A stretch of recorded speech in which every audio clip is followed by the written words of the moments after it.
Welcome to Crimson Guitars. I have got an interesting one for you today. I'm ever so slightly trepidatious. This is not a build video, this is a repair and restoration type thing. Now, I have a design icon. The Parker Fly is a particularly stunning instrument with one flaw. If you are of the slightly larger persuasion, like myself, I'm not fat, I just cast a wide shadow. This back of this horn just digs into my moob, and it's a bit uncomfy, but other than that, I do love them. There is one other flaw, and that is the frets. Now, these are glued into a composite fretboard. It's a resin or carbon fiber, I think, depending on the model. And it's a stainless steel fret that is glued in. And we have an issue with that. In that, over time, the glue that they have used has decided to deteriorate. And owners of these will be well aware of the day when you open your case up and a fret has fallen out. Now, this has happened to 3 or 4 of these frets on this guitar. Somebody else re-glued them in, but what the client has asked me to do is take them all out and see if we can, at least make sure that it doesn't happen again anytime in the near future. And this is going to be interesting because Parker say that nobody other than them or their authorized repairers are allowed to do this because nobody else has the skill. So, let's see if we can do it, basically. Fingers crossed. I think the trick is going to be heat. In fact, I know the trick is going to be heat. Let's go. I do like the locking spurtzels they use. I use them on most of our guitars. A very hot soldering station, which I think is going to help us here. Just for kicks, I'm going to start in the middle of the fretboard. Remember, some of these have been re-glued in, and I'm taking my 1 in 24 chance that this is one of the originals. The soldering iron is nice and hot. I just want to protect the fretboard. I really don't want to damage this if I can help it. This feels more positive to me than doing it like that. Okay, and this is actually, can you tell I'm slightly nervous?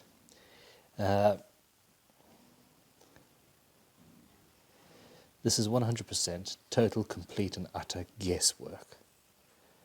All right, done that. This is a very carefully ground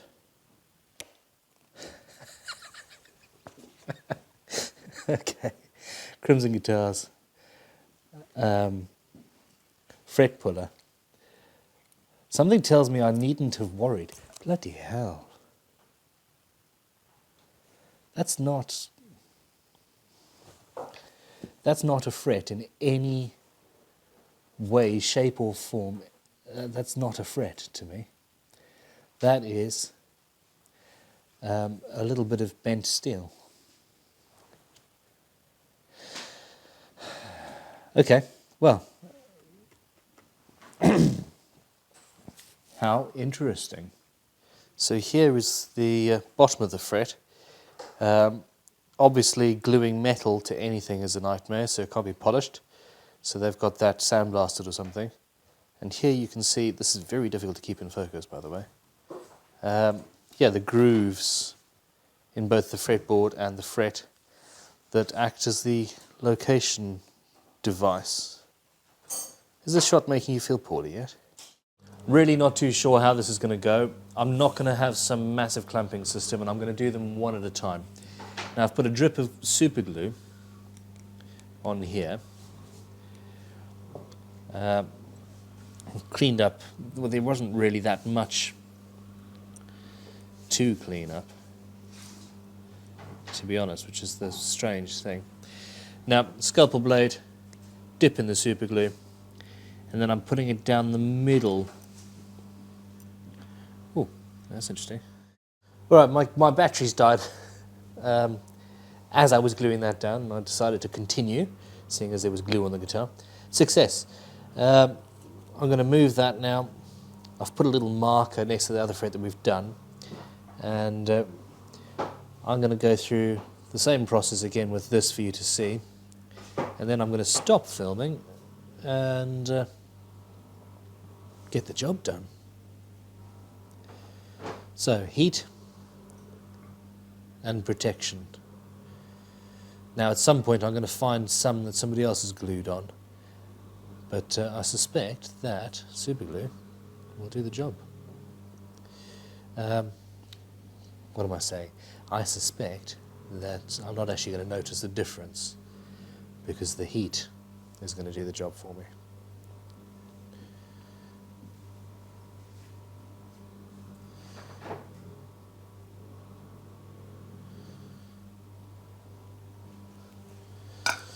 Okay, heat, our Crimson Guitars ground,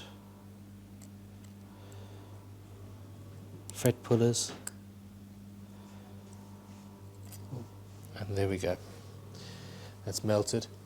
Now, this is a lovely little prototype tool. It's a 1mm wide chisel that we are making for, well, specifically for doing inlay work.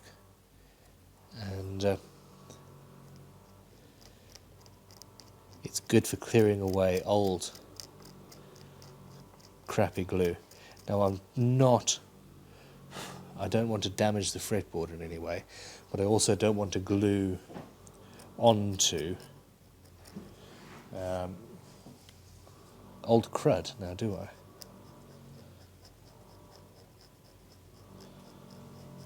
So just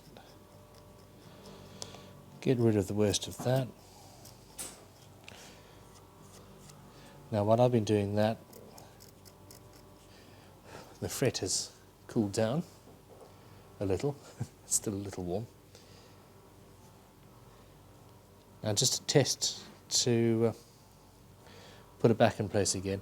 Now it fits into those little grooves rather nicely, and that's all good. Now the glue, which I just knocked over onto the table. So I've got a little puddle of glue there. Dip my scalpel blade in it and apply.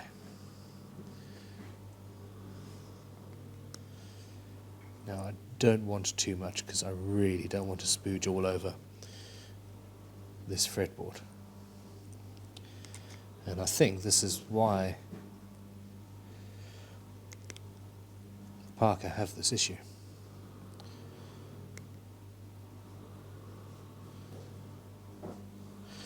Okay, now this is going off rather rapidly, so make sure the fret's in the right place, both horizontally and longitudinally. Did you hear me have to think about that word? And there we go, glued down. And I'm not using any clamps or anything, I'm just holding this down with finger pressure. I suspect I'm going to have to level this, and that's going to be the big test to see whether this glue is held, really. So I'm going to leave that for a little while, just to cure. I have done 1, 2, 3, 4, 5, 6, 7, 8, 9. I've done 9 of these. It has been a trying time, life has been difficult, but I think I got it sussed. All right, I found the ones that had been re-glued. and they were a little bit more difficult to get off, but not quite so hard as I thought. The issue was that the locating grooves were less distinct, and as a result of that, one of them went in at an ever so slight angle, which gave me the fortuitous opportunity to take off one of the frets that I had just glued on. Now the nice thing is, and the result of that, is that it worked really, really well. The glue that we've used, which is superglue, rather than the epoxy I think they use, the superglue was much harder to remove, therefore I think we're going to have longevity here. What I've started doing is using some wax. This is, Chestnut Wood Wax 22, just because it happens to be the closest to me. And the wax is going on either side of the fret while the fret is still down. And that just stops any major glue spills if such a thing were to happen. I really don't relish the idea of cleaning up superglue from this fretboard. Okay, so the same thing you've just seen. Heat the fret up, get that out of the way. Now these work, they ground to a point at the edge. Yeah, so easy to come off. That's a little warm. Now this is back to the original. I'm using my little Crimson Guitars inlay chisel, which should be available for sale by the time you see this video. The tool makers are rebelling us. We've sold too much recently. Anyway, just clean away any excess that's on there, and I'm also getting any wax off. I don't want any wax on the bottom of that. Same thing, the glue is in a big blob on that bit of plastic, and I'm doing it down the middle. Now, whatever you do, don't try and apply this direct from the pot, because you really will just end up with a big mess of superglue and mess. Right, bunch of glue. Hold the fret between my fingers like so. Now, these are exactly the right size. You want it lined up. You want it lined up in that way, but also the fret ends. I have had to re-glue one that was a fraction too far that way. And that was annoying too. But as you can see, this process is now pretty much down. Now, once I'm finished, I will go with a bit of lighter fluid or something and clean off the wax, and we're away. And I'm being careful to mark. 24 frets pulled out and then re-glued back in place. Basically, the client has had 3 or 4 fall off, and he doesn't want it to happen again. So we've just, taken steps to avert that. I am cleaning off the excess wax now. I'm dissolving it with lighter fluid, and that's working rather well. Now, the frets are all in, and let's see how close we can get and get a nice look at this without making you feel too poorly. I've cleaned away all the wax, and they're not looking too bad. They're looking pretty good, actually. Now, I suspect that they are not level. I'm going to leave it for a few days at least to let this glue cure, and then I will be back to show you how to level and crown and all of that jazz. Now bear in mind that these are stainless steel, and could be interesting. Anyway, this is the end of part 1 of working on this parka.